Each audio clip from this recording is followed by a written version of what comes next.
Lamborghini, ये नाम जिस तरह से आज के दौर में लोगों के लिए एक सपना, एक चाहत, क्वालिटी, रफ्तार और स्टेटस का सिंबल बना हुआ है, कुछ इसी सा मिलता जुलता एक नाम था लैम्बी, जो 70 के दशक में हर आदमी की पहली पसंद, पहले सपने और स्टेटस का सिंबल हुआ करता था। लैम्बी 150 जो कि पहला प्रोडक्ट था स्कूटर इंडिया लिमिटेड का, वही स्कूटर इंडिया जो अब इतिहास बन चुका है और जिसकी जगह पर बोया जा रहा है भविष्य को सहज, सुविधा और रफ्तार देने के लिए अशोक लेलैंड कंपनी द्वारा इलेक्ट्रॉनिक मैन्युफैक्चरिंग बसेस की यूनिट का बीज। तो कैसे इंडिया की second largest manufacturer of commercial vehicle, world की fourth largest manufacturer of buses, Hinduja group की प्रमुख कंपनी अशोक लेलैंड की ये यूनिट यूपी की राजधानी लखनऊ को तहजीब के शहर के साथ टेक्नोलॉजी और ट्रांजिशन का गवाह बनाने जा रही है, इसको समझेंगे। पर शुरुआत करेंगे उस कहानी से जहां से चमका था भारत में ऑटोमोबाइल के विकास का सितारा, स्कूटर इंडिया लिमिटेड। पर इससे पहले कि इस अमेजिंग जर्नी को एक्सप्लोर करें, आपसे कहूंगी कि चैनल को सब्सक्राइब करके बेल आइकन जरूर प्रेस कर दो। और अब पढ़ते हैं उस स्टोरी की तरफ। आज की स्टोरी है स्कूटर इंडिया से ईवी इंडिया तक, एक कंपनी, एक युग और भारत की रफ्तार की कहानी। तो बात उस दौर की है, वो दौर जब साइकिल की घंटी, बैलगाड़ी की चरमराहट और पैदल चलते लोगों के भीड़ के बीच गूंजनी शुरू हुई लैम्बी यानी लम्ब्रेटा स्कूटर की गड़गड़ाहट। एपीआई यानी कि ऑटो प्रोडक्ट्स इंडिया पहली भारतीय स्कूटर निर्माता कंपनी थी, जिसे मुंबई में स्थापित किया गया था 1949 में। शुरुआत में scooter Italy based company Innocenti kit से असेंबल किए जाते थे और लम्ब्रेटा नाम से बेचे जाते थे। शुरुआती मॉडल की बात करें तो Lambretta 48, CC moped, D, LD series के स्कूटर थे। 1960 के दशक की शुरुआत में एपीआई ने लैम्बी 150 सीरीज 2 मॉडल के उत्पादन के अधिकार हासिल कर लिए। इसमें छोटे मडगार्ड, छोटे leg sheet, double sheet, press on, side panel के साथ एक नया रूप दिया गया। समय के साथ 70 के दशक में लम्ब्रेटा, विजय डेलक्स, विजय सुपर जैसे स्कूटर देश की रफ्तार और शान के रूप में सामने आए, जो कि स्कूटर इंडिया लिमिटेड के ही प्रोडक्ट है। स्कूटर इंडिया लिमिटेड की कल्पना तब हुई जब ऑटोमोबाइल प्रोडक्ट्स ऑफ इंडिया ने विस्तार करने का फैसला लिया। 70 के दशक में एपीआई की एक छोटी सी शाखा लखनऊ में भी खुल चुकी थी। इसने इनोसेंटी के पुराने प्लांट को खरीदने का प्रस्ताव रखा और अंततः 1972 में एपीआई, इनोसेंटी और भारत सरकार के बीच एक संयुक्त उद्यम का प्रस्ताव रखा गया। और इसके बाद 1973 में तत्कालीन उद्योग मंत्री टीए पाई के निर्देशन में तत्कालीन मुख्यमंत्री हेमवती नंदन बहुगुणा और तत्कालीन प्रधानमंत्री इंदिरा गांधी द्वारा लखनऊ के सरोजनी नगर में लगभग 174 एकड़ में स्कूटर इंडिया लिमिटेड की स्थापना की नींव रखी गई। कंपनी को पीएसयू यानी कि पब्लिक सेक्टर अंडरटेकिंग के रूप में संचालित किया गया। उस समय 3 व्हीलर विक्रम लैम्ब्रो बनाने के लिए इसे लाया गया था, लेकिन शुरुआत स्कूटर से हुई।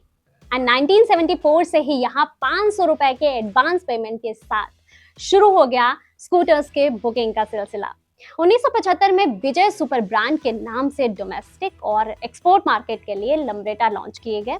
And important point is this कि विजय नाम 1971 में भारत पाकिस्तान युद्ध में भारत की जीत के नाम पर रखा गया था।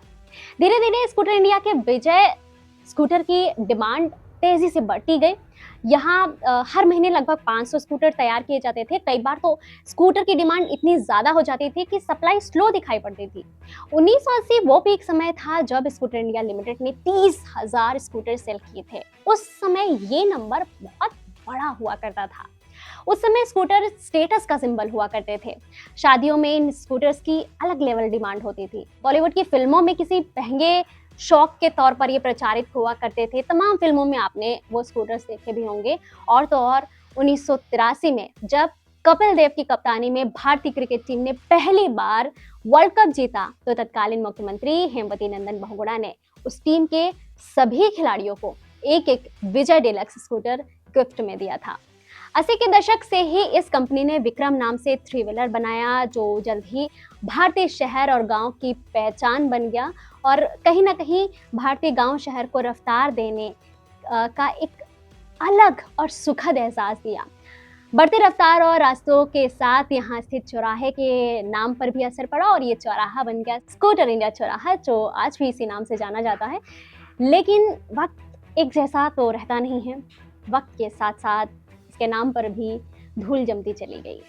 बाजार बदला, बजाज, टीवीएस, हीरो होंडा जैसी कंपनियों ने दौड़ लगानी शुरू करी और स्कूटर इंडिया लिमिटेड पीछे रह गई। 1990-91 में तत्कालीन प्रधानमंत्री राजीव गांधी और वित्त मंत्री डॉक्टर मनमोहन सिंह के आर्थिक सुधार के कुछ सुझाव रहे, जिसमें इसके प्राइवेटाइजेशन की बात कहेगी। इनफैक्ट लिस्ट किया गया था इसे प्राइवेटाइजेशन के लिए, लेकिन बात बनी नहीं। तमाम अनदेखी, सरकारी अनदेखी, लाइसेंस परमिट सिस्टम, बढ़ता कंपटीशन और नई तकनीकी लाने में विफलता के कारण बिक्री में बहुत गिरावट हुई और रिजल्ट्स 1997 आते आते टू व्हीलर्स का उत्पादन बंद हो गया। कंपनी में इसको लेकर कई प्रयास हुए, फैक्ट्री लीज पर देने की बात कही गई, लेकिन कुछ हुआ नहीं और समय के साथ साथ फिर थ्री व्हीलर विक्रम का भी प्रोडक्शन बंद हो गया।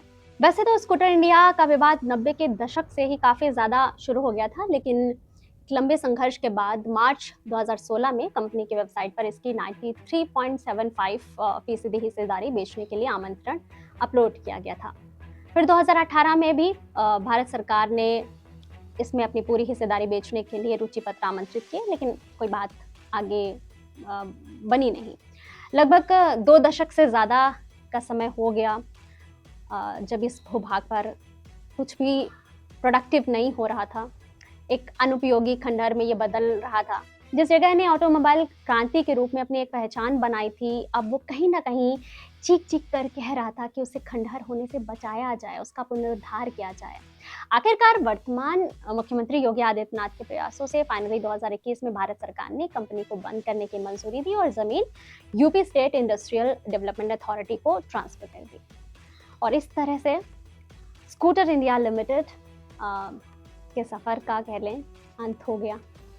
लेकिन हर अंत एक नई शुरुआत का संकेत होता है और अब उसी जमीन पर उगने जा रहा है भविष्य का बीज, अशोक लेलैंड की ईवी बस मैन्युफैक्चर यूनिट के जरिए, जो रफ्तार की ग्रीन क्रांति के रूप में कहीं ना कहीं सामने आने वाला है।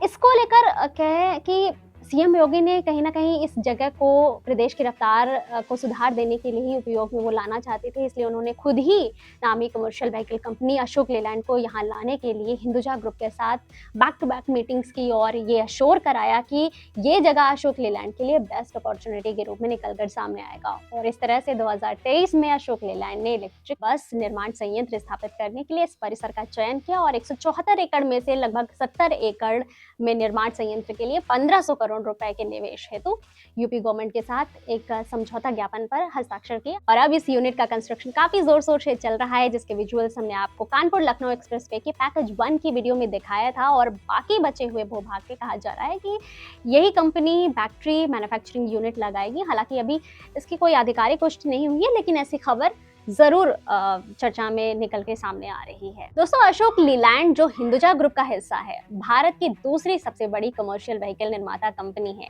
1948 में स्थापित इस कंपनी ने भारत की सेना से लेकर सड़कों तक हर जगह अपनी मजबूत उपस्थिति दर्ज कराई है। और अब ये कंपनी यहाँ लगभग 70 एकड़ में अपनी इलेक्ट्रिक बस फैक्ट्री लगा रही है, जहाँ लगभग हर साल 2500 से लेकर 5000 ईवी बसेस बनेंगी। तो अब सवाल ये उठता है कि इससे हमको क्या फायदा।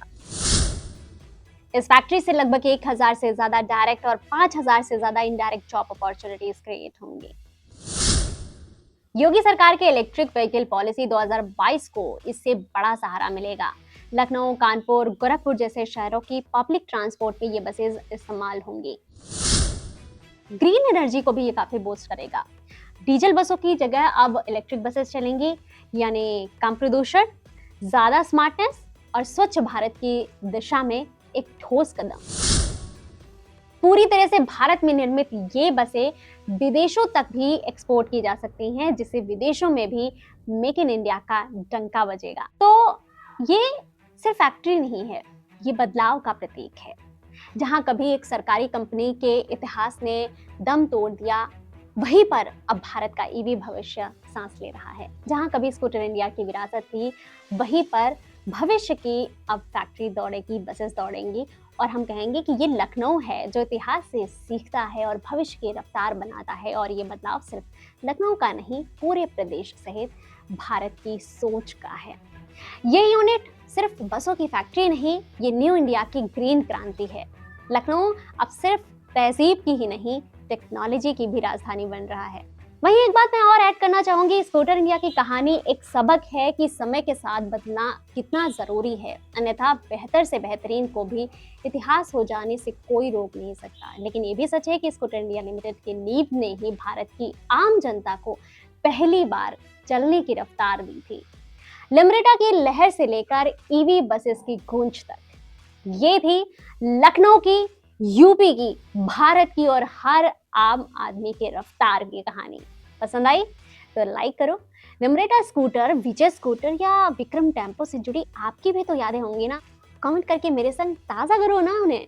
और हाँ, यूपी के डेवलपमेंट के पास्ट, प्रेजेंट और फ्यूचर स्टोरीज, ग्राउंड रिपोर्ट्स और डीप एनालिसिस के लिए अपने चैनल द यूपी इंडेक्स को सब्सक्राइब जरूर कर लो। Share this video and show your love. I'll see you in the next video. Till then, take a good care of yourself. Namaste. Jai Hind.